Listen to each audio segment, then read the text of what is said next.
The Duel of Dr. Hirsch. Monsieur Maurice Brun and Monsieur Armand Armagnac were crossing the sunlit Champs-Élysées with a kind of vivacious respectability. They were both short, brisk, and bold. They both had black beards that did not seem to belong to their faces, after the strange French fashion which makes real hair look like artificial. Monsieur Brun had a dark wedge of beard apparently affixed under his lower lip. Monsieur Armagnac, by way of change, had two beards, one sticking out from each corner of his emphatic chin. They were both young, they were both atheists, with a depressing fixity of outlook, but great mobility of exposition. They were both pupils of the great Dr. Hirsch, scientist, publicist, and moralist. Monsieur Brun had become prominent by his proposal that the common expression adieu should be obliterated from all the French classics, and a slight fine imposed for its use in private life. Then, he said, the very name of your imagined God will have echoed for the last time in the ear of man. Monsieur Armagnac specialized rather in a resistance to militarism, and wished the chorus of the Marseillaise altered from aux armes citoyennes to aux grèves citoyennes. But his anti-militarism was of a peculiar and Gallic sort. An eminent and very wealthy English Quaker, who had come to see him to arrange for the disarmament of the whole planet, was rather distressed by Armagnac's proposal that, by way of beginning, the soldiers should shoot their officers. And indeed it was in this regard that the two men differed most from their leader and father in philosophy. Dr. Hirsch, though born in France and covered with the most triumphant favours of French education, was temperamentally of another type, mild, dreamy, humane, and despite his sceptical system, not devoid of transcendentalism. He was, in short, more like a German than a Frenchman, and much as they admired him, something in the subconsciousness of these Gauls was irritated at his pleading for peace in so peaceful a manner. To their party throughout Europe, however, Paul Hirsch was a saint of science. His large and daring cosmic theories advertised his austere life and innocent, if somewhat frigid, morality. He held something of the position of Darwin, doubled with the position of Tolstoy. But he was neither an anarchist nor an anti-patriot. His views on disarmament were moderate and evolutionary. The Republican government put considerable confidence in him as to various chemical improvements. He had lately even discovered a noiseless explosive, the secret of which the government was carefully guarding. His house stood in a handsome street near the Élysée, a street which in that strong summer seemed almost as full of foliage as the park itself.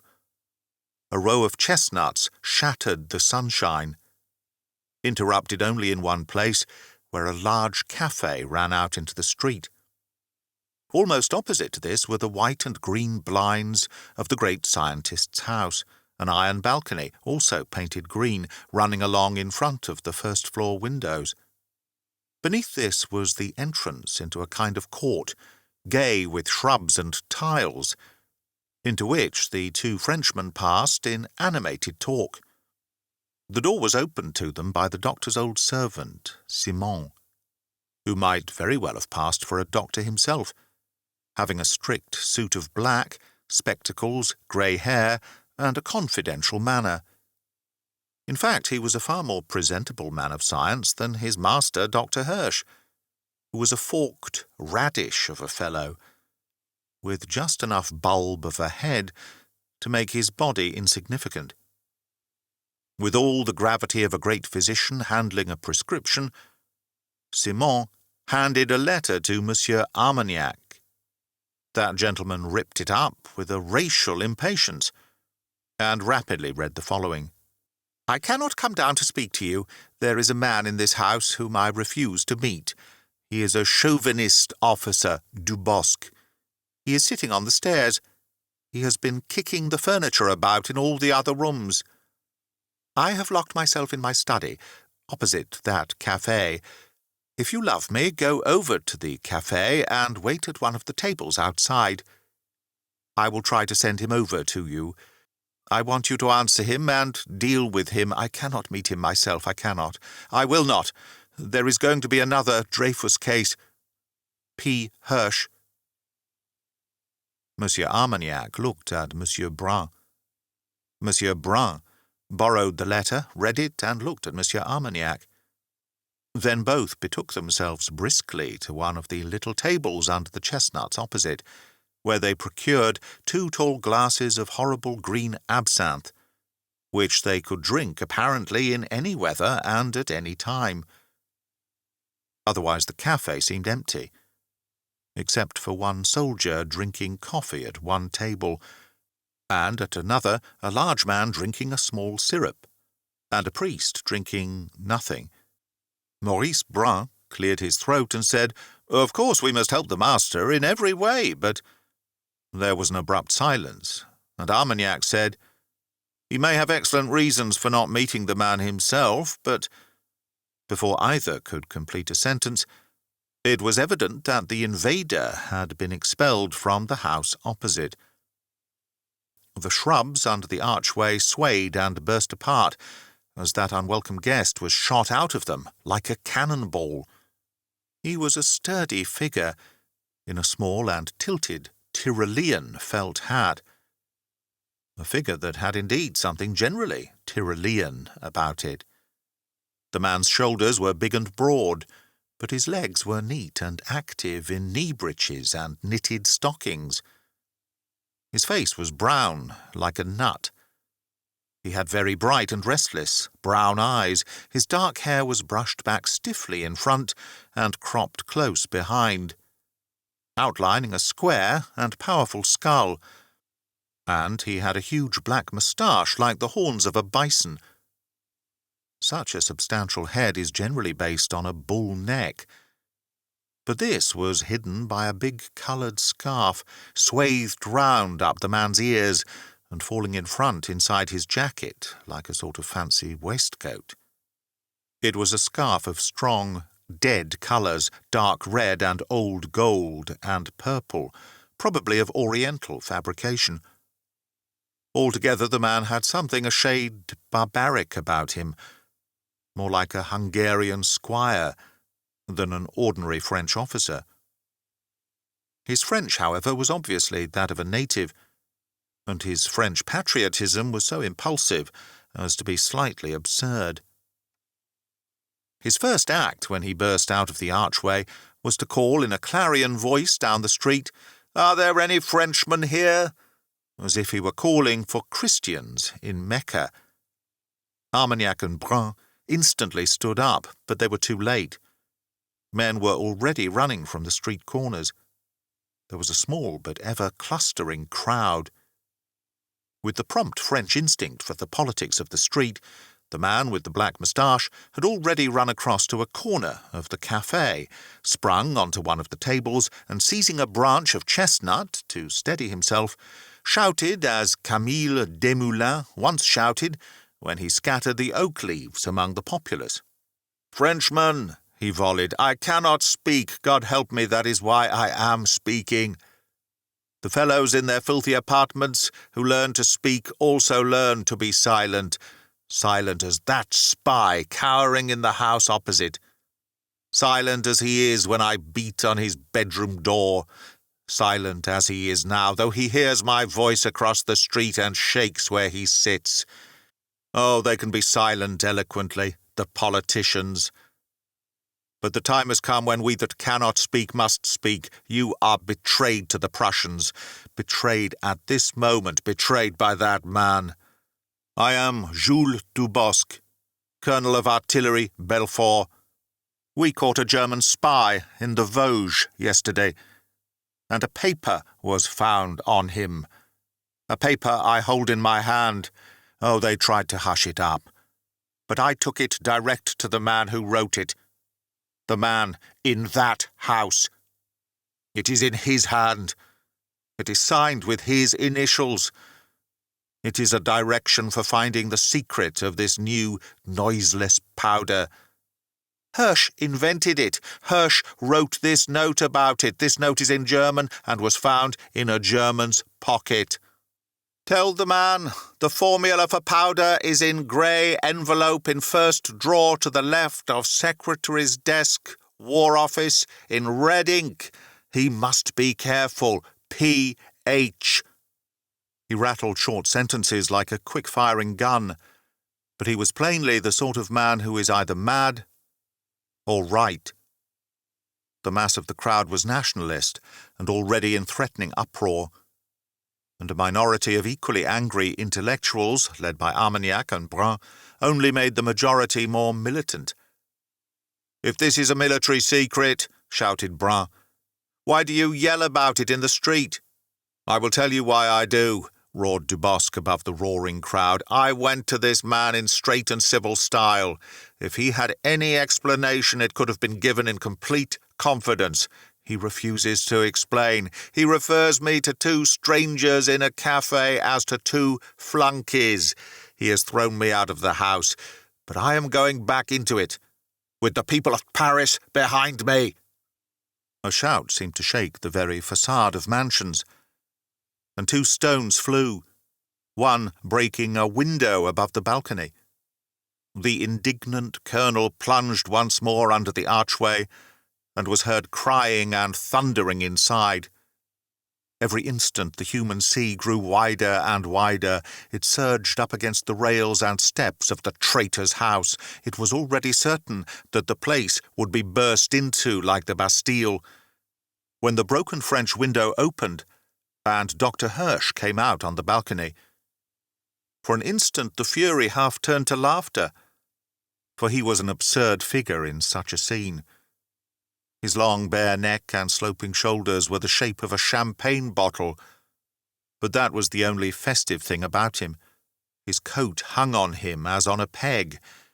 He wore his carrot-coloured hair long and weedy. His cheeks and chin were fully fringed with one of those irritating beards that begin far from the mouth. He was very pale, and he wore blue spectacles. Livid as he was, he spoke with a sort of prim decision, so that the mob fell silent in the middle of his third sentence. "Only two things to say to you now. The first is to my foes. The second to my friends. To my foes I say, it is true I will not meet Monsieur Dubois, though he is storming outside this very room. It is true. I have asked two other men to confront him for me, and I will tell you why, because I will not and must not see him, because it would be against all rules of dignity and honour to see him. Before I am triumphantly cleared before a court, there is another arbitration this gentleman owes me as a gentleman, and in referring him to my seconds I am strictly—" Armagnac and Brun were waving their hats wildly, and even the doctor's enemies roared applause at this unexpected defiance. Once more a few sentences were inaudible, but they could hear him say, "To my friends, I myself should always prefer weapons purely intellectual, and to these an evolved humanity will certainly confine itself, but our own most precious truth is the fundamental force of matter and heredity. My books are successful, my theories are unrefuted, but I suffer in politics from a prejudice almost physical in the French. I cannot speak like Clemenceau and Déroulède, for their words are like echoes of their pistols. The French ask for a duellist as the English ask for a sportsman. Well, I give my proofs. I will pay this barbaric bribe and then go back to reason for the rest of my life." Two men were instantly found in the crowd itself to offer their services to Colonel Dubois, who came out presently, satisfied. One was the common soldier with the coffee, who said simply, "I will act for you, sir. I am the Duc de Valognes." The other was the big man, whom his friend the priest sought at first to dissuade, and then walked away alone. In the early evening, a light dinner was spread at the back of the Café Charlemagne. Though unroofed by any glass or gilt plaster, the guests were nearly all under a delicate and irregular roof of leaves. The ornamental trees stood so thick around and among the tables as to give something of the dimness and the dazzle of a small orchard. At one of the central tables, a very stumpy little priest sat in complete solitude, and applied himself to a pile of whitebait, with the gravest sort of enjoyment. His daily living being very plain, he had a peculiar taste for sudden and isolated luxuries. He was an abstemious epicure. He did not lift his eyes from his plate, round which red pepper, lemons, brown bread, and butter, etc., were rigidly ranked, until a tall shadow fell across the table, and his friend Flambeau sat down opposite. Flambeau was gloomy. "I'm afraid I must chuck this business," said he heavily. "I'm all on the side of the French soldiers, like Dubois, and I'm all against the French atheists, like Hirsch. But it seems to me in this case we've made a mistake. The Duke and I thought it as well to investigate the charge, and I must say I'm glad we did." "Is the paper a forgery, then?" asked the priest. "That's just the odd thing," replied Flambeau. "It's exactly like Hirsch's writing, and nobody can point out any mistake in it. But it wasn't written by Hirsch. If he's a French patriot, he didn't write it, because it gives information to Germany, and if he's a German spy, he didn't write it. Well, because it doesn't give information to Germany." "You mean the information is wrong?" asked Father Brown. "Wrong," replied the other, "and wrong exactly where Dr. Hirsch would have been right. About the hiding place of his own secret formula in his own official department. By favour of Hirsch and the authorities, the Duke and I have actually been allowed to inspect the secret drawer at the War Office where the Hirsch formula is kept. We are the only people who have ever known it, except the inventor himself and the Minister for War. But the Minister permitted it to save Hirsch from fighting. After that, we really can't support Dubois if his revelation is a mare's nest." "And it is?" asked Father Brown. "It is," said his friend gloomily. "It is a clumsy forgery by somebody who knew nothing of the real hiding place. It says the paper is in the cupboard on the right of the secretary's desk. As a fact, the cupboard with the secret drawer is somewhere to the left of the desk. It says the grey envelope contains a long document written in red ink. It isn't written in red ink, but in ordinary black ink. It's manifestly absurd to say that Hirsch could have made a mistake about a paper that nobody knew of but himself, or can have tried to help a foreign thief by telling him to fumble in the wrong drawer. I think we must chuck it up and apologise to old Carrots." Father Brown seemed to cogitate. He lifted a little whitebait on his fork. "You are sure the grey envelope was in the left cupboard?" he asked. "Positive," replied Flambeau. "The grey envelope, it was a white envelope really, was—" Father Brown put down the small silver fish and the fork and stared across at his companion. "What?" he asked in an altered voice. "Well, what?" repeated Flambeau, eating heartily. "It was not grey," said the priest. "Flambeau, you frightened me." "What the deuce are you frightened of?" "I'm frightened of a white envelope," said the other seriously. "If it had only just been grey. Hang it all, it might as well have been grey. But if it was white, the whole business is black. The doctor has been dabbling in some of the old brimstone after all. But I tell you he couldn't have written such a note," cried Flambeau. "The note is utterly wrong about the facts, and innocent or guilty, Dr. Hirsch knew all about the facts." "The man who wrote that note knew all about the facts," said his clerical companion soberly.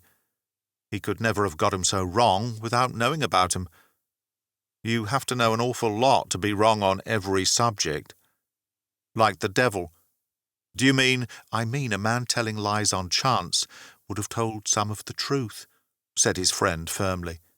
Suppose someone sent you to find a house with a green door and a blue blind, with a front garden but no back garden, with a dog but no cat, and where they drank coffee but not tea. You would say if you found no such house that it was all made up. But I say no. I say if you found a house where the door was blue and the blind green, where there was a back garden and no front garden, where cats were common and dogs instantly shot, where tea was drunk in quarts and coffee forbidden, then you would know you had found the house. The man must have known that particular house to be so accurately inaccurate. But what could it mean? Demanded the diner opposite. I can't conceive, said Brown. I don't understand this Hirsch affair at all. As long as it was only the left drawer instead of the right and red ink instead of black, I thought it must be the chance blunders of a forger, as you say. But 3 is a mystical number. It finishes things. It finishes this. That the direction about the drawer, the colour of ink, the colour of envelope, should none of them be right by accident, that can't be a coincidence. It wasn't. What was it then? Treason? Asked Flambeau, resuming his dinner. I don't know that either, answered Brown, with a face of blank bewilderment. The only thing I can think of— Well, I never understood that Dreyfus case. I can always grasp moral evidence easier than the other sorts.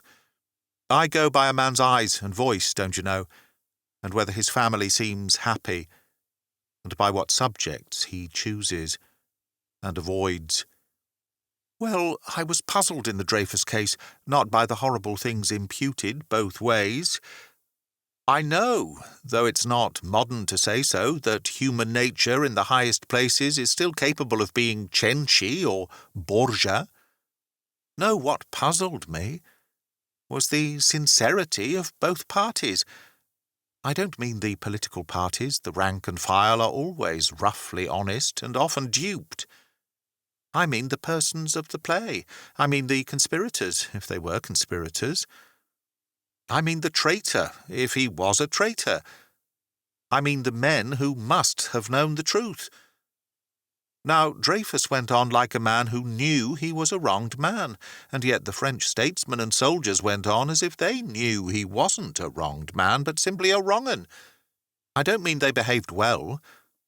I mean they behaved as if they were sure. I can't describe these things. I know what I mean. I wish I did, said his friend. And what has it to do with old Hirsch? Suppose a person in a position of trust, went on the priest, began to give the enemy information because it was false information. Suppose he even thought he was saving his country by misleading the foreigner. Suppose this brought him into spy circles, and little loans were made to him, and little ties tied on to him.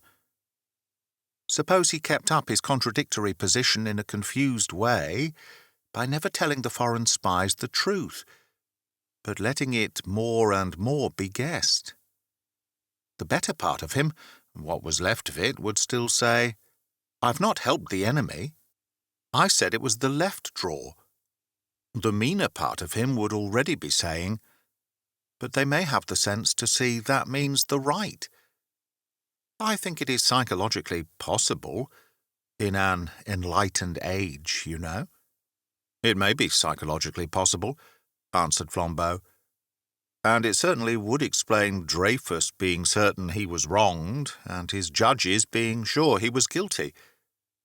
But it won't wash historically, because Dreyfus's document, if it was his document, was literally correct. I wasn't thinking of Dreyfus, said Father Brown.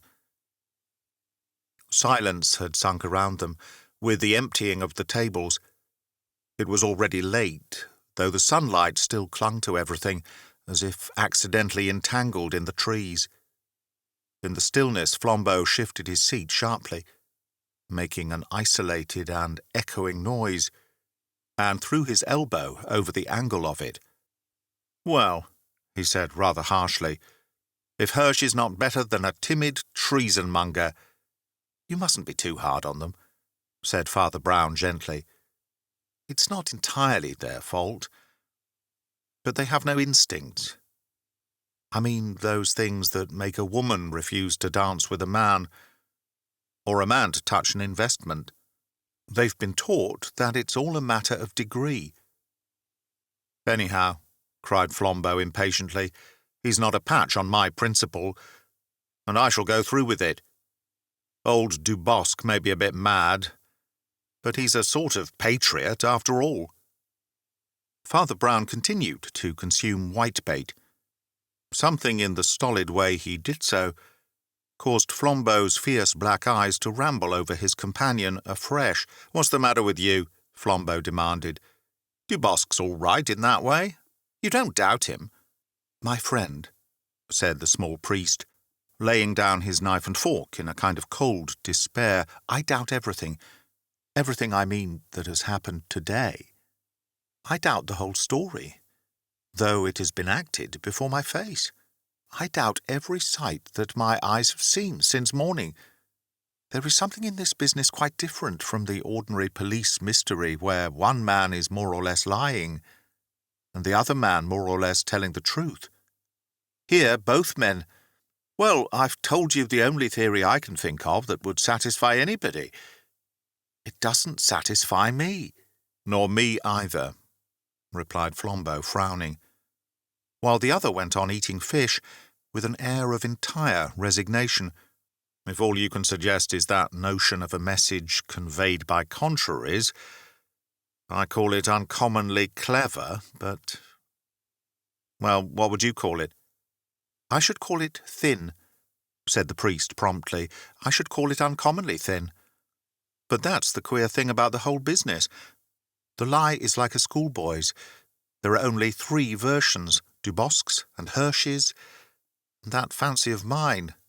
Either that note was written by a French officer to ruin a French official, or it was written by the French official to help German officers, or it was written by the French official to mislead German officers. Very well. You'd expect a secret paper passing between such people, officials or officers, to look quite different from that. You'd expect probably a cipher, certainly abbreviations, most certainly scientific and strictly professional terms. But this thing's elaborately simple, like a penny dreadful. In the purple grotto you will find the golden casket. It looks as if it were meant to be seen through at once." Almost before they could take it in, a short figure in French uniform had walked up to their table like the wind and sat down with a sort of thump. "I have extraordinary news," said the Duc de Valognes. "I have just come from this colonel of ours. He is packing up to leave the country, and he asks us to make his excuses sur le terrain." "What?" cried Flambeau, with an incredulity quite frightful. "Apologise?" "Yes," said the Duke gruffly, "then and there, before everybody, when the swords are drawn, and you and I have to do it, while he is leaving the country." "But what can this mean?" cried Flambeau. "He can't be afraid of that little Hirsch. Confound it!" he cried in a kind of rational rage. "Nobody could be afraid of Hirsch." "I believe it's some plot," snapped Valognes. "Some plot of the Jews and Freemasons. It's meant to work up glory for Hirsch." The face of Father Brown was commonplace, but curiously contented. It could shine with ignorance as well as with knowledge. But there was always one flash when the foolish mask fell, and the wise mask fitted itself in its place, and Flambeau, who knew his friend, knew that his friend had suddenly understood. Brown said nothing, but finished his plate of fish. "Where did you last see our precious colonel?" asked Flambeau irritably. "He's round at the Hôtel Saint-Louis by the Élysée, where we drove with him. He's packing up, I tell you." "Will he be there still, do you think?" asked Flambeau, frowning at the table. "I don't think he can get away yet," replied the Duke. "He's packing to go a long journey." "No," said Father Brown quite simply, but suddenly standing up. for a very short journey. For one of the shortest, in fact. But we may still be in time to catch him if we go there in a motor cab. Nothing more could be got out of him until the cab swept round the corner by the Hôtel Saint-Louis, where they got out, and he led the party up a side lane, already in deep shadow, with the growing dusk. Once, when the Duke impatiently asked whether Hirsch was guilty of treason or not, he answered rather absently, "No, only of ambition, like Caesar." Then he somewhat inconsequently added, "He lives a very lonely life. He has to do everything for himself." "Well, if he's ambitious, he ought to be satisfied now," said Flambeau rather bitterly. "All Paris will cheer him, now our cursed colonel has turned tail." "Don't talk so loud," said Father Brown, lowering his voice. "Your cursed colonel is just in front." The other two started and shrank farther back into the shadow of the wall. For the sturdy figure of their runaway principal could indeed be seen shuffling along in the twilight in front, a bag in each hand. He looked much the same as when they first saw him, except that he had changed his picturesque mountaineering knickers for a conventional pair of trousers. It was clear he was already escaping from the hotel. The lane down which they followed him was one of those that seemed to be at the back of things, and look like the wrong side of the stage scenery. A colourless, continuous wall ran down one flank of it, interrupted at intervals by dull-hued and dirt-stained doors, all shut fast and featureless, save for the chalk scribbles of some passing gamin. The tops of trees, mostly rather depressing evergreens, showed at intervals over the top of the wall, and beyond them, in the grey and purple gloaming, could be seen the back of some long terrace of tall Parisian houses, really comparatively close, but somehow looking as inaccessible as a range of marble mountains. On the other side of the lane ran the high gilt railings of a gloomy park. Flambeau was looking round him in rather a weird way. "Do you know," he said, "there's something about this place that—" "Hello!" called out the Duke sharply. "That fellow's disappeared. Vanished, like a blasted fairy." "He has a key," explained their clerical friend. "He's only gone into one of these garden doors." And as he spoke, they heard one of the dull wooden doors close again with a click in front of them. Flambeau strode up to the door thus shut almost in his face, and stood in front of it for a moment, biting his black moustache in a fury of curiosity. Then he threw up his long arms, and swung himself aloft like a monkey, and stood on the top of the wall, his enormous figure dark against the purple sky, like the dark tree-tops. The Duke looked at the priest. "Dubosc's escape is more elaborate than we thought," he said, "but I suppose he is escaping from France." "He is escaping from everywhere," answered Father Brown. Vologne's eyes brightened, but his voice sank. "Do you mean suicide?" he asked. "You will not find his body," replied the other. A kind of cry came from Flambeau on the wall above. "My God!" he exclaimed in French. "I know what this place is now. Why, it's the back of the street where old Hirsch lives. I thought I could recognize the back of a house as well as the back of a man." "Then Dubosc's gone in there?" cried the Duke, smiting his hip. "Why, they'll meet after all." And with sudden Gallic vivacity, he hopped up on the wall beside Flambeau and sat there positively kicking his legs with excitement. The priest alone remained below, leaning against the wall, with his back to the whole theatre of events, and looking wistfully across to the park palings and the twinkling twilit trees. The Duke, however stimulated, had the instincts of an aristocrat, and desired rather to stare at the house than to spy on it. But Flambeau, who had the instincts of a burglar and a detective, had already swung himself from the wall into the fork of a straggling tree, from which he could crawl quite close to the only illuminated window in the back of the high, dark house. A red blind had been pulled down over the light, but pulled crookedly, so that it gaped on one side, and by risking his neck along a branch that looked as treacherous as a twig, Flambeau could just see Colonel Dubois walking about in a brilliantly lighted and luxurious bedroom. But close as Flambeau was to the house, he heard the words of his colleagues by the wall, and repeated them in a low voice. "Yes, they will meet now after all." "They will never meet," said Father Brown. "Hirsch was right when he said that in such an affair the principals must not meet." Have you read a queer psychological story by Henry James, of two persons who so perpetually missed meeting each other by accident that they began to feel quite frightened of each other, and to think it was fate? This is something of the kind, but more curious. There are people in Paris who will cure them of such morbid fancies, said Valognes vindictively. They will jolly well have to meet if we capture them and force them to fight. They will not meet on the day of judgment, said the priest. If God Almighty held the truncheon of the lists, if St. Michael blew the trumpet for the swords to cross, even then, if one of them stood ready, the other would not come. "Oh, what does all this mysticism mean?" cried the Duc de Valognes impatiently. "Why on earth shouldn't they meet, like other people?" "They are the opposite of each other," said Father Brown with a queer kind of smile. "They contradict each other. They cancel out, so to speak."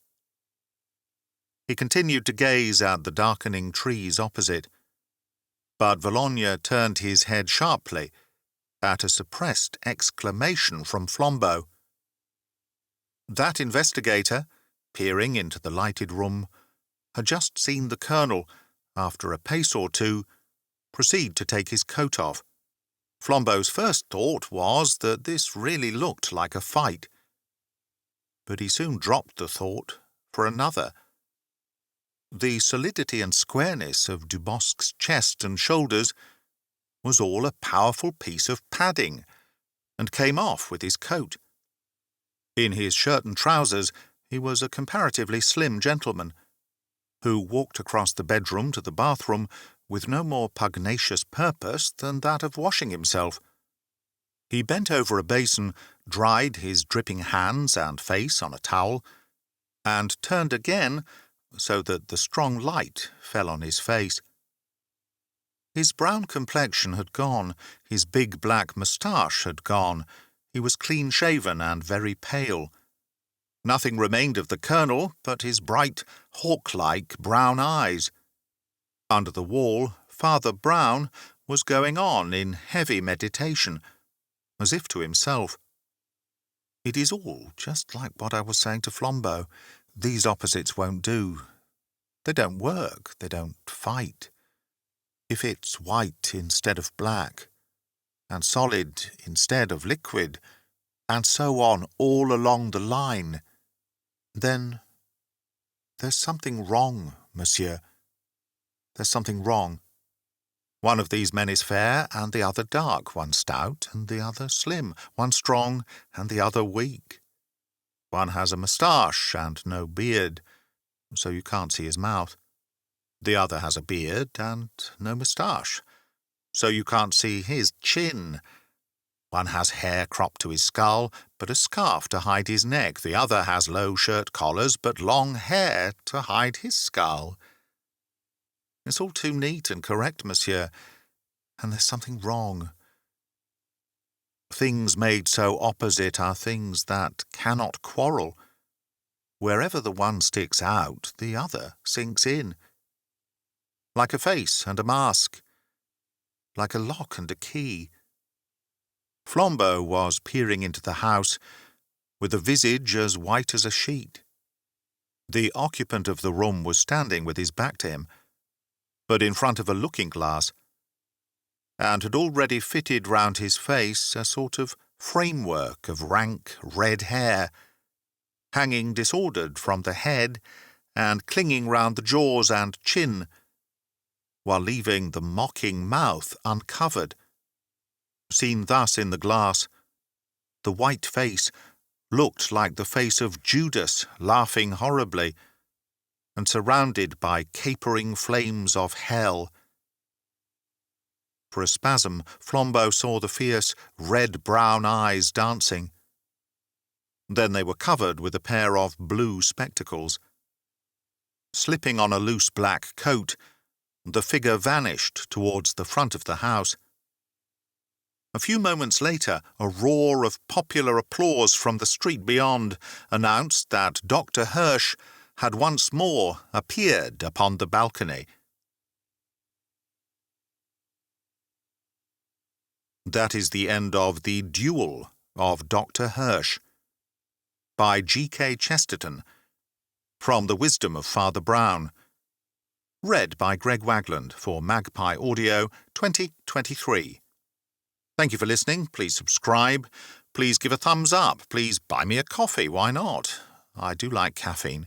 And, take care. Be good. Be free, if you fancy it. Cheers.